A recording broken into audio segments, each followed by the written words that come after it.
Alright, so in the workshop, it's go time. There are so many things that you can use here, man. I don't even know why you think this is hard. Snap. Okay, so, hat. Now, I think movement's really fun in pieces, so why not do something cool where you have planets twirling or something tall? Well, I found lots of really cool objects to make things out of, and I found that the best thing to do is just put your objects in a pile and then just kind of like play with them a little bit. And so I'm just going to give you some ideas of options that I always end up finding to be so useful.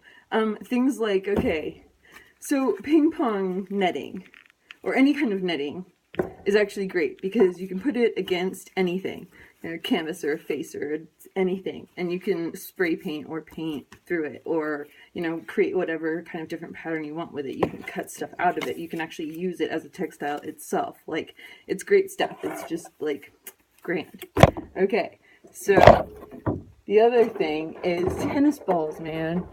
Construction wise, tennis balls are so great because you can cut these suckers in half and you can poke stuff into them, and they're malleable, and you can do all kinds of cool stuff to the surface of them, and you can have them bouncy or not bouncy, and yeah, you can like totally manipulate them great. So, and they're super cheap, and so tennis balls are awesome.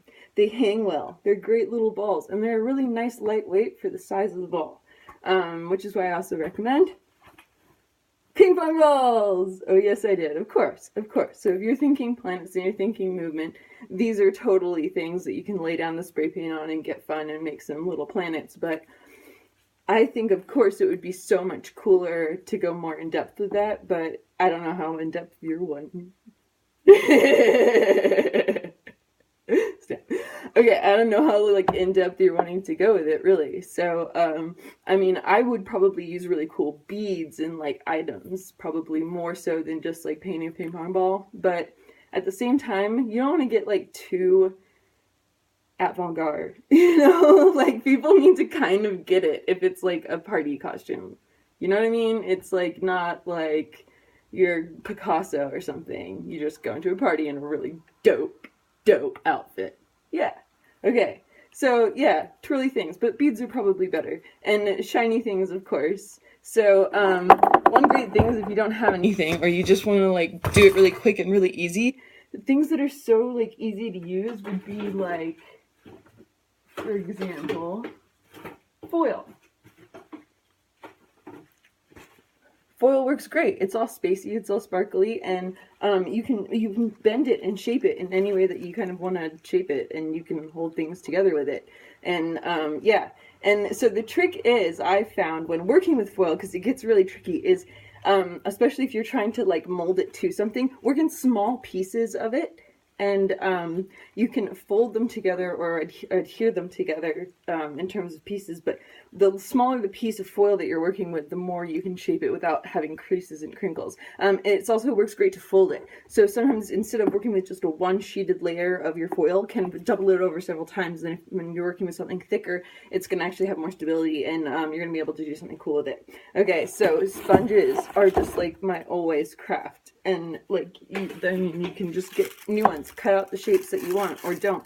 You can use them in so many ways and so many shapes, and you can make stencils and you can make all kinds of things out of them. They're spongy, you can poke holes and things into them, which is what my idea was.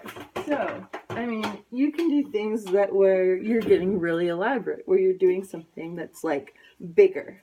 Start with something smaller, cone. You can have things whoop, whoop, rotating around. You know what I really like? Those velvet covered hangers. They're like black, flat velvet hangers that, your clothes don't slide off of. Well, those you can actually create, like you've probably seen many times, pieces that are coming around that are flexible and bendable. Anyway, so those are cool things. Anything to like paint with that you're making cool designs with. Playing around with this works cool on foil. You can pull really cool indents into foil. Just fold several layers of it first, and then you can put really cool patterns into it. And then if you apply paint, of course, those patterns you'd like trace over an image. And then if you apply paint and, scrape that off, you're going to have a really cool image with like, paint on it.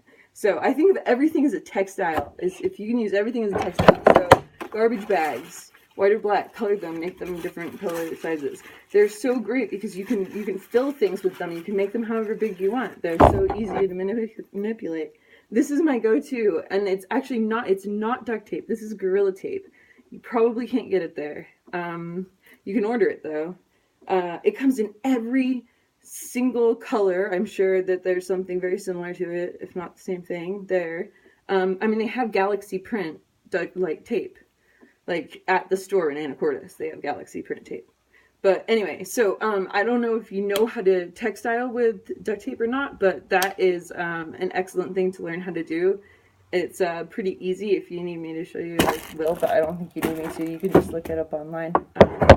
So yeah, let's pause and move to this second part.